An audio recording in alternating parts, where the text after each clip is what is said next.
I want to welcome everybody today to a new episode of Cruise Justice Empowered by Witness to Innocent. As you see, I'm smiling because I'm very excited about the guest I have today. Her name is Laura Porter, and I'll let her explain and introduce herself in a minute. But I must say, uh, I met her way back in New York through Christine Henderson, and since then, I've been following her. She's been following me. She's been getting me involved. She's part of the reason I have been so grateful, successful, because every time Christine throw my name up, she's supporting it. Go get Herman. So I really enjoy that support. But before I introduced her, I wanted people to understand that in this movement, it's no such thing as I. There's no such thing as I. There's no such thing as one organization. There's many organizations that's behind organizations that's behind those organizations that's is partnering together to make these movements possible in this fight so grateful and successful. And with that said, I'm going to introduce a person that has been a great supporter and great partner with Equal Justice USA and now with Eighth Amendment Project, Ms. Laura Porter. Thank you so much for having me. My name is Laura Porter, and I'm the executive director of the Eighth Amendment Project. And the Eighth Amendment Project, as Herman said, it looks at the whole anti-death penalty movement as well as the broader criminal legal reform movement, and tries to figure out what is the best way we can all work together and how can we help each other and what are the goals that we have each year to move our country away from the cruelty and to move our country towards better policies and better answers and more effective responses to violence. And so what we do is we, communicate with a lot of the folks in the movement, the lawyers, the litigators, the researchers, the communication specialists, and then all of the great organizations like Witness to Innocence, and think together, what are we trying to do in each state and what are we trying to do in the federal government each year, and figure out how we can help each other get that work done. And so, for instance, if a state is not close to wanting to end the death penalty in the legislature, we strategize with folks and say, well, how can we stop executions from moving forward? And Witness to Innocence has been very vocal in trying to stop executions from moving. How can we try to reduce the number of new death sentences? Do lawyers need extra help? Is there any training that's helpful? And then we also look at, are there states that are ready to pass legislation that would either be a reform or that would actually end the death penalty? And what do those folks need? And so we work with Witness to Innocence a fair amount, pretty much every day in every campaign. Witness to Innocence is one of the most essential partners we have in figuring out ways that they can be integrated into all the efforts.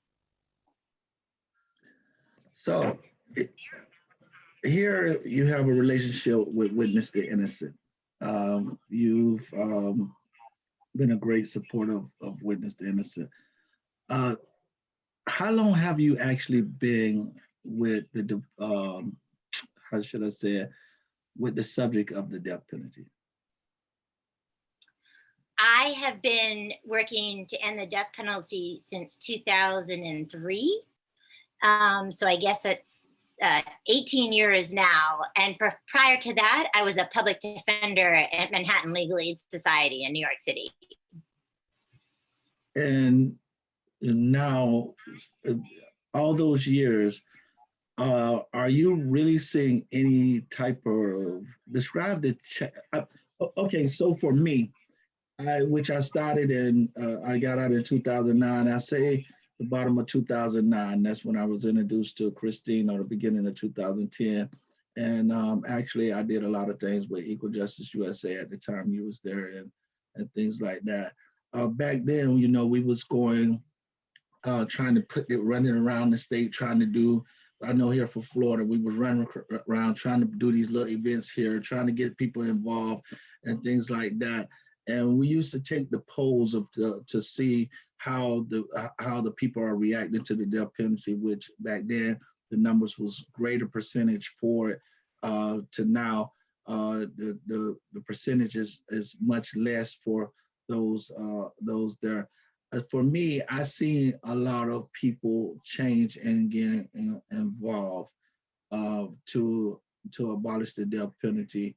Uh, in your view,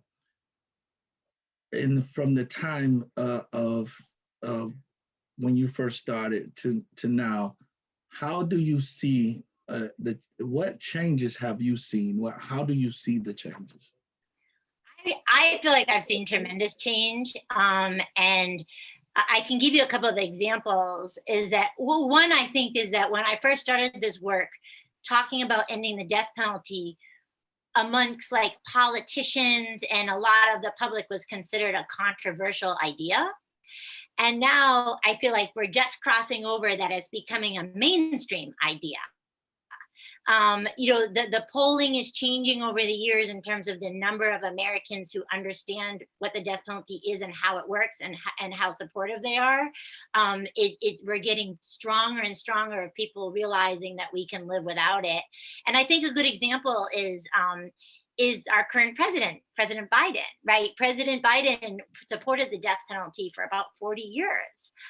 He now understands the problems with the death penalty to a very, very extensive degree. And now says not only is he against the death penalty, he wants to end it at the federal level, and he wants to help states end it. And I think and every single candidate on the Democratic side who ran for president said they were anti-death penalty. When I first started this work, that was not the case. People running for president I'm talking about on the Democrat, we're not even talking about Republicans, on the Democratic side, were felt they had to say they were pro-death penalty, like in order to get elected. And now I think we're seeing a switch, Yes.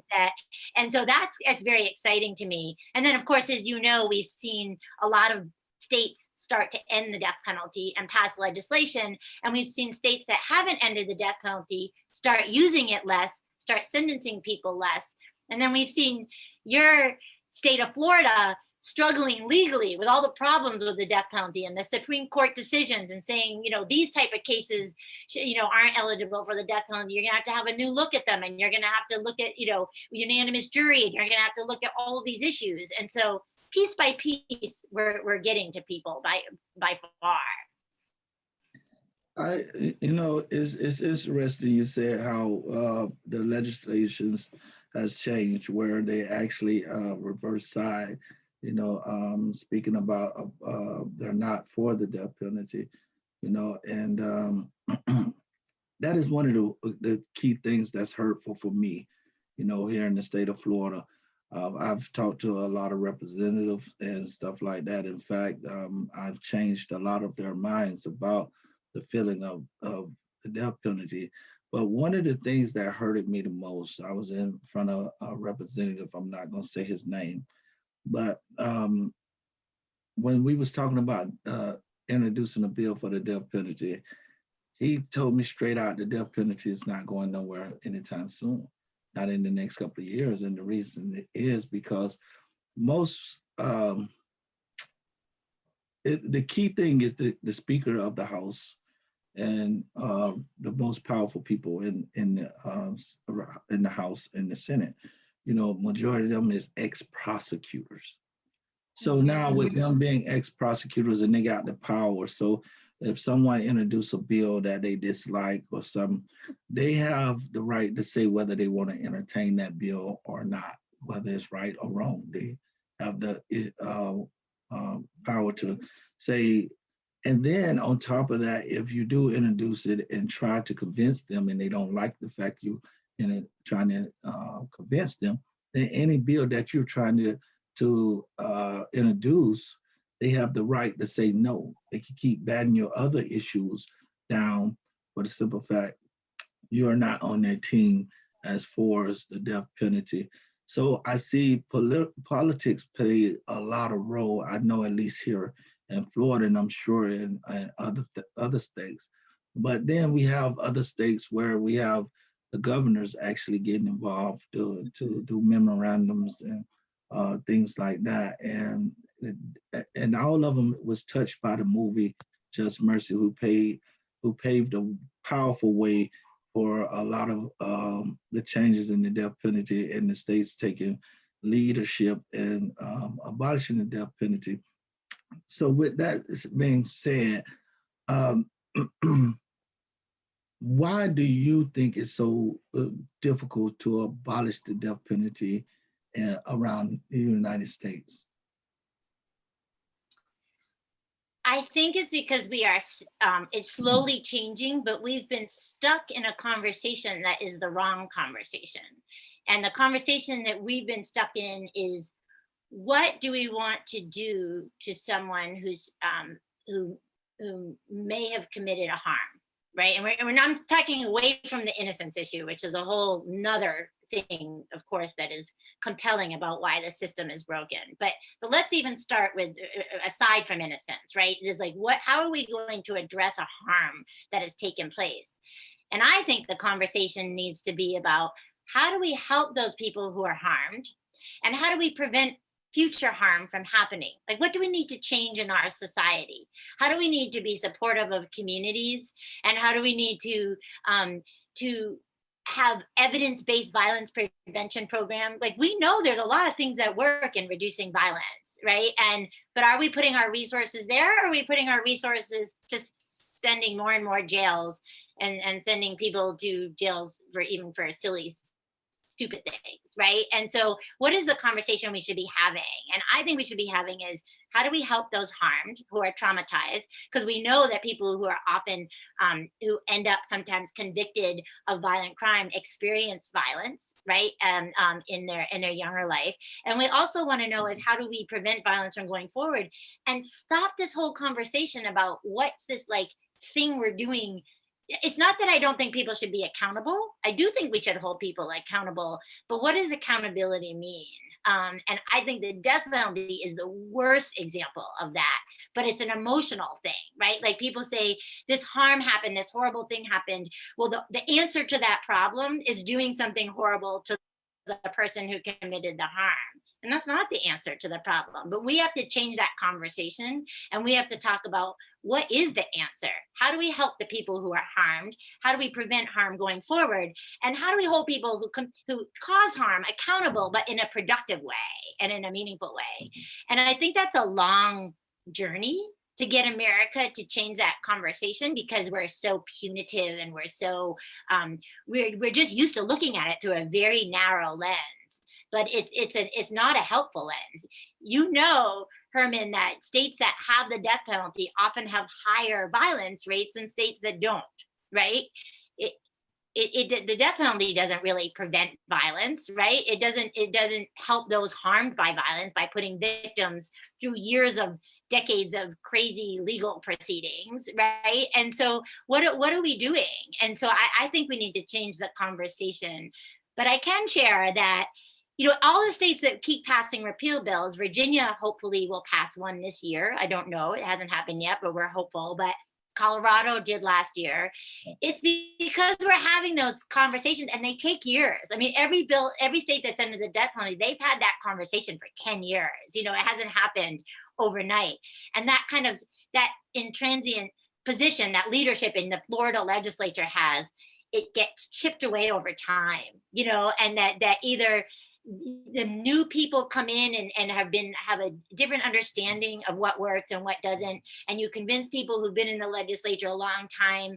And so you have to be as tenacious as you are, Herman, like in terms of like getting there. But we will get there. But you're right. In some states there's a cultural attachment to the death penalty that is a lot higher than other states. And finally, I'll say this, is that the way that we get towards moving a bill in the legislature is by stopping use of the death penalty in the state. In the states that were ending the death penalty and passing legislation, it's because they have not been executing, and they have not been really sentencing the people to death for a long time. And so it creates that space when they're not actively using it to take a pause and to say, what is helpful? Is this policy helpful to us or not? And that's where I think Florida, we want to stop those new death sentences and we want to stop execution so Florida can have a pause and say, what is this really helping us or not? I hope that made sense. I don't know if that made sense. I just changed totally while you were speaking. I just went into a zone totally from the host to like a student listening to a professor. I'm serious. I mean, this type of conversation is very healthy for me and very important to me. Um, when you can look at it in different eye view, because one of the things about society, we in society, we allow a lot of things to happen because the way we are raised. If you was raised to believe in the death penalty, you don't have no other reason to believe in the death penalty but because your grandfather told you to believe in the death penalty, and things like that. And like you say, we need to have other conversations. Oh, I'm going to ask you something. We have a couple of target states, and I was wondering, can you give us some information about what's going on in states like Ohio, Nevada, and other important states that people should be looking at to see the danger that's going on in there, and why it's very important, why we consider them target states. Sure. And I want to make clear that the target states are like, we don't move with the target states unless we have witness to innocent support. Like, is that they have been so essential. Your organization has been so essential to passing legislation. I can't even emphasize this enough with your audience, is that we send you in and we have those one-on-one conversations with legislators to have that personal connection to the horrors that the system can create, and to see what that problem is. And that human contact literally melts away opposition, right? And you know it, and I know it. And so what we do is we kind of look at those states, like I said, what are states that have that pause, that are allowing that conversation to take place, that we can maybe pass a bill? And then what are all the voices we need to be talking to those legislators and talking to the communities that those legislators live in, to lift up the issues and get ready to pass a bill? And so we identify the states that we think, after years of having these conversations, are now ready to start trying to pass a bill. And so right now we have a few. Virginia is one of them. I think the Virginia Senate is likely to start voting on the bill tomorrow. We're hoping it's going to pass and that it would be in the House next week. And then the other target states we have are Wyoming, and Utah and Ohio. And those are really interesting because they're controlled by Republicans.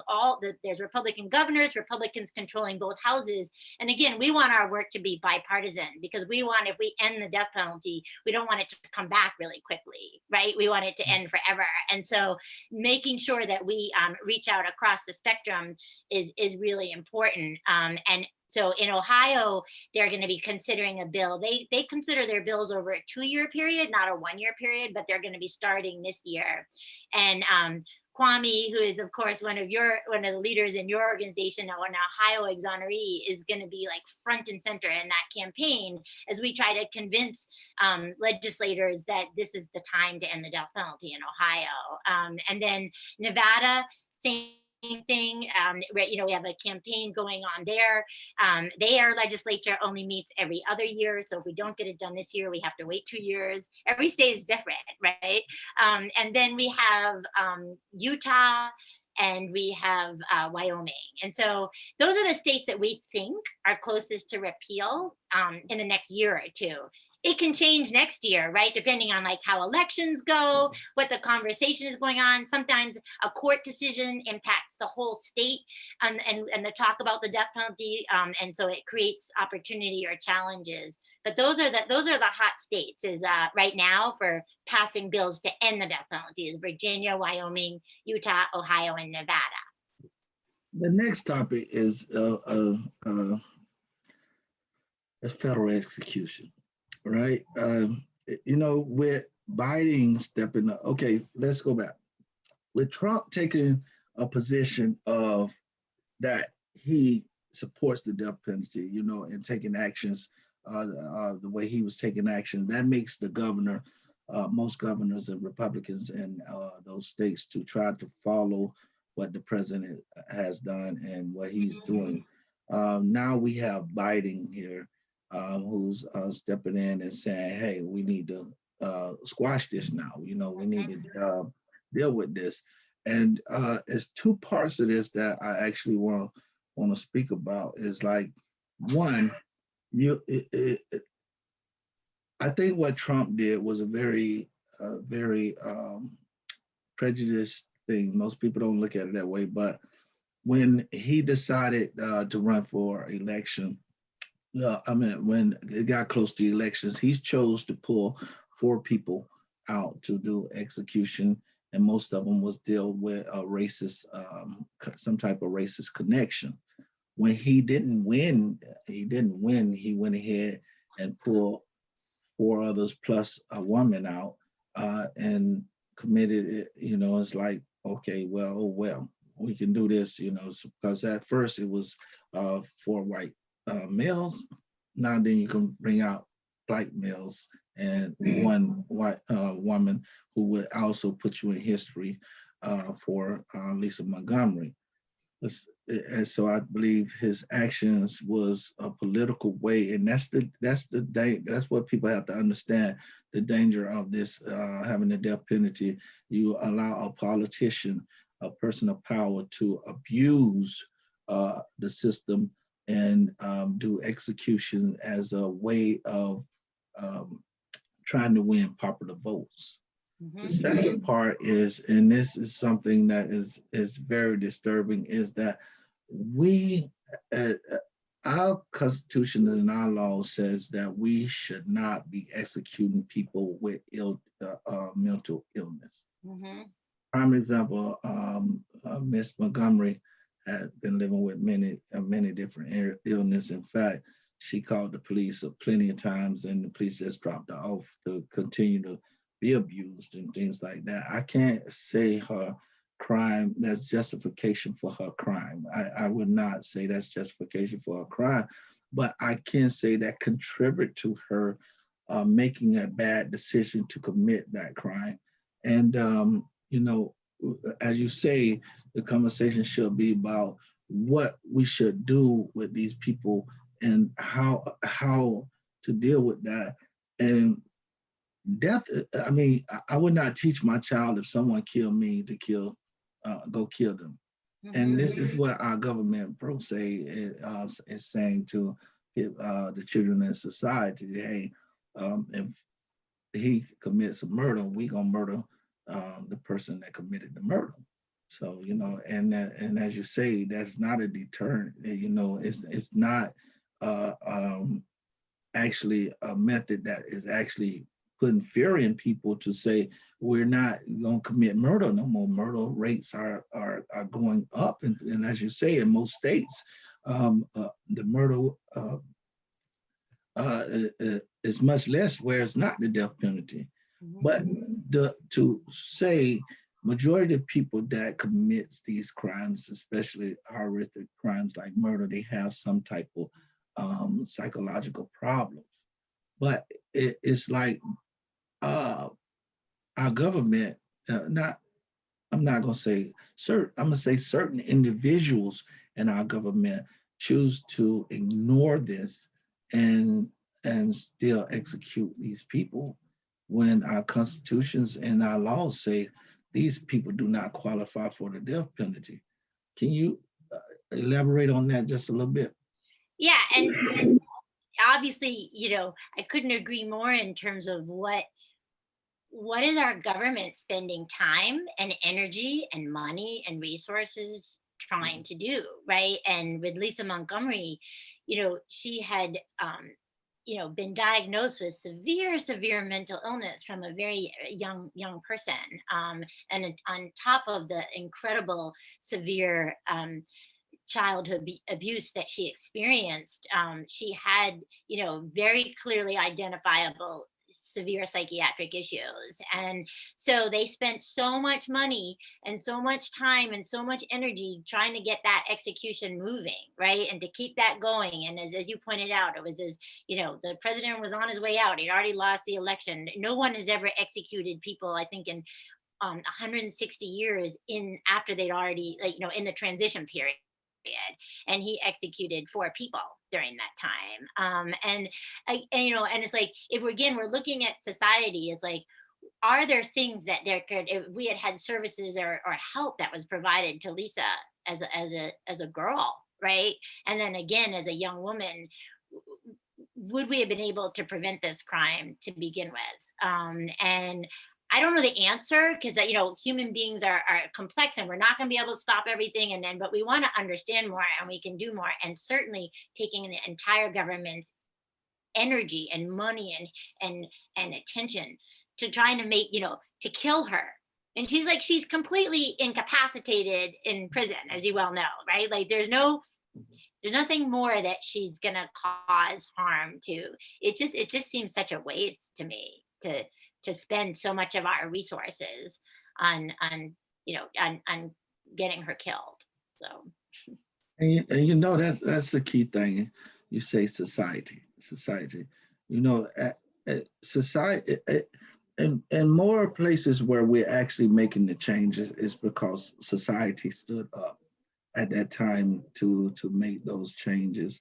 And without society, we can speak our hearts out, but if society is not aboard the fight get difficult. The fight is much easier when society decide to support what's right and fight for what is right and stand up for what is right. It's sad that God allows us some of this stuff to happen in the world, but that's the way the world is. And it takes things like that to bring society out. And it's either a at home or close to home situation that happen that make them get involved, or is something on the news that went on that helps them makes them get involved. And society is not understanding that when they say we the people, and let me explain to you how they use we the people. And I express this all the time because I never forget it. When I was getting my death sentence, they said, we the people of the state of Florida now hereby sentence you to die by lethal injection. And you don't understand that. Until now, I didn't understand what we the people mean. right. We the people mean us of society. Now hereby sentence. And half of you in society didn't even know or wouldn't even took part of this miscarriage of justice that happened to me. But how do we prevent it now? We have to have society stand up, get involved with these organizations. And, we have to let the legislators know, whatever legislators in your area that, hey, I'm a constituent, and that, I don't agree with the death penalty. I don't agree with this and that, what you're doing, because these are the people that you elect in office to do the right thing. It's not about just issues that may affect you, but it's a lot of issues that's out there that don't affect you that really, really needs your involvement.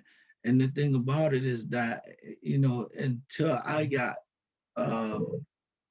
I was wrongfully convicted, I didn't even think about the death penalty. I didn't even think about how my vote played a part of actually executing people.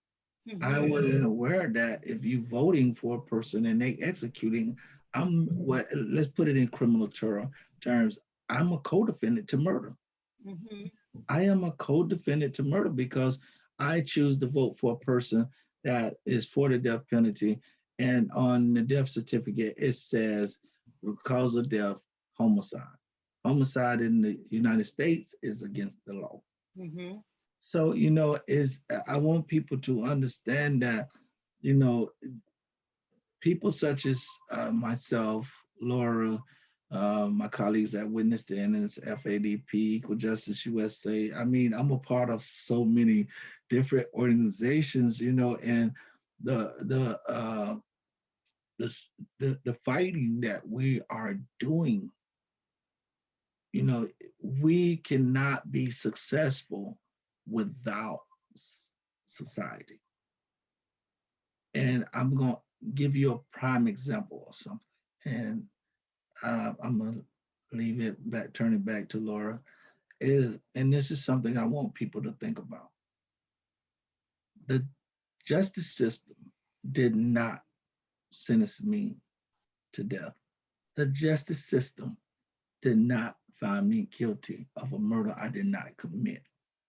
It was the peers of my society, the ones that was in the jury. So it's very important when you go on jury duty to understand how important it is for you to be on the jury, because your decisions decides. If you vote to for death, that person is being going to be executed. Now imagine that a person, you voted for death for a person because whatever reason, because you didn't pay attention to um, what it meant to uh, prove beyond a reasonable doubt, or you didn't understand that the state has the burden to prove or beyond a reasonable doubt, or you may didn't understand something the judge said, and you decided to say he's guilty because he was sitting over there because you watch Law and Order and you watch CSI, and they no. How would you feel if you would have been on my jury and you found me guilty and sentenced me to death?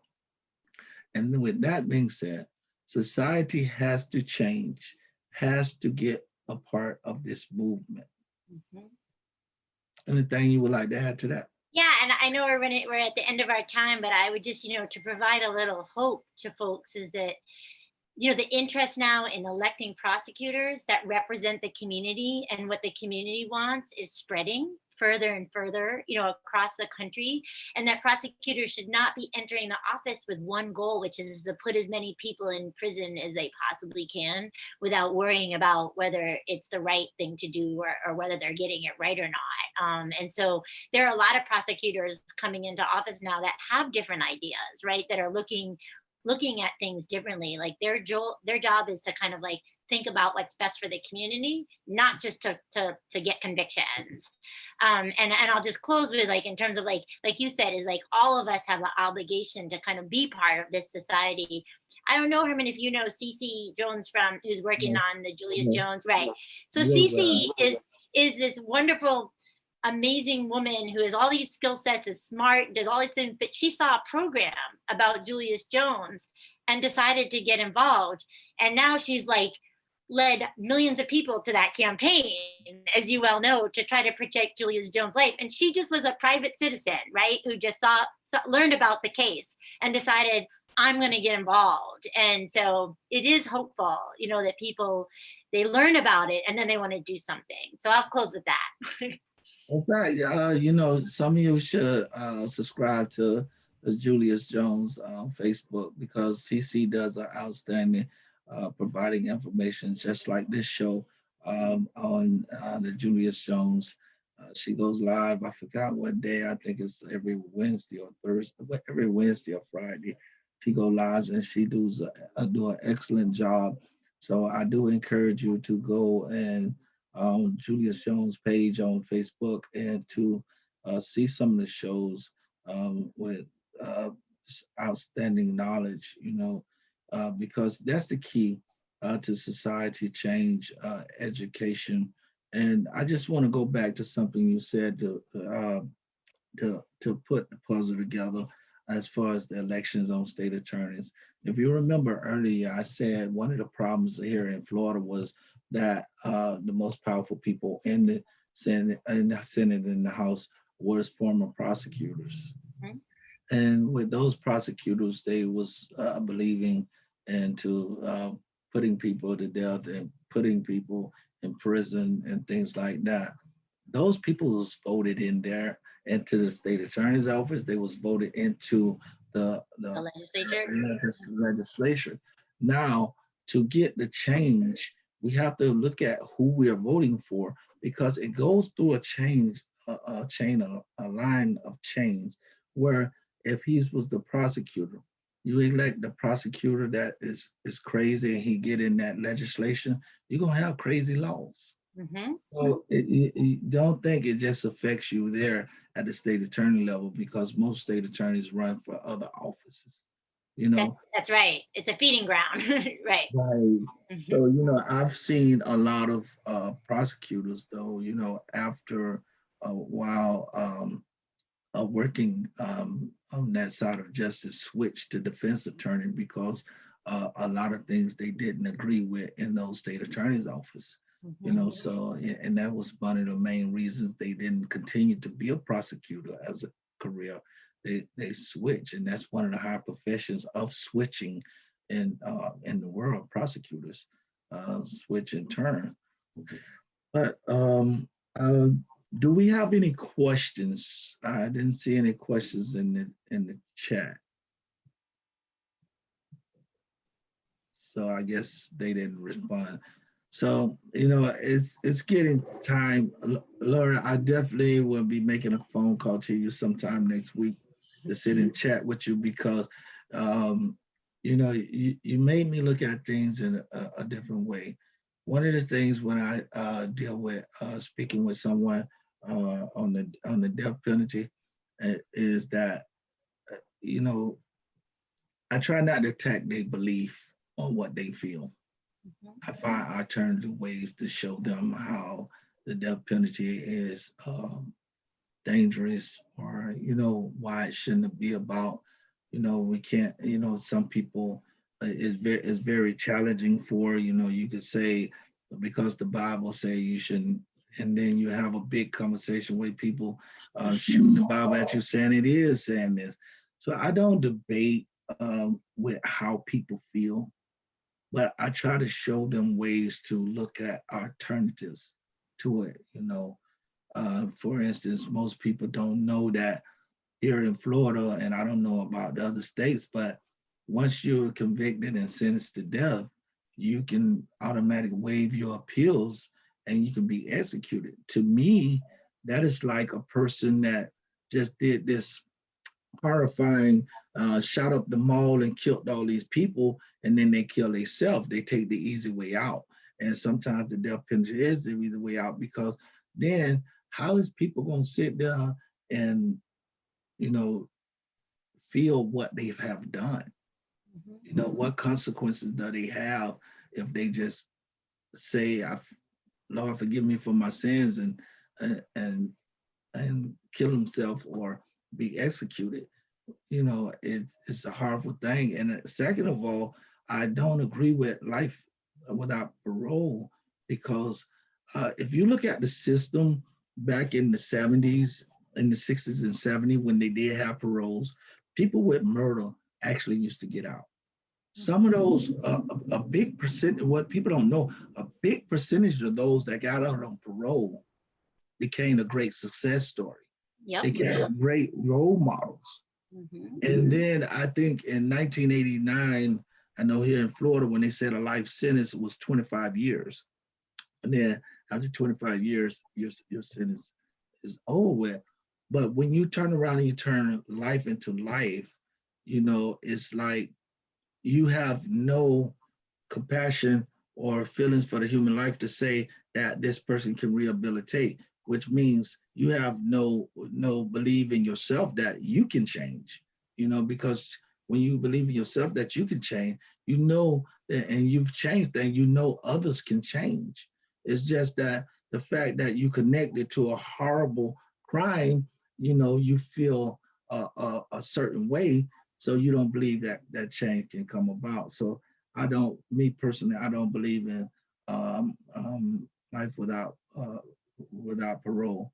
You know, um, but before we And is there anything that you would like to add? And believe me, I'm gonna get you on another show. So Well, I just want to thank you for having me. I'm a huge fan of you, and I'm a huge fan of Witness to Innocence, and so grateful for the impact that you have. So, so with that being said, you can reach us on witnessinnocent.org. And I encourage you all to join us on Facebook, Twitter, YouTube. All the videos of these episodes of Cruel Justice and videos, other videos we've done from other exonerees, you can find it on YouTube. Um, I, I advise you to look up and see the programs in your area and try to join them, even if you just connect with the newsletter. Witness Innocent, we have a newsletter here that y'all are welcome to request at any time, request.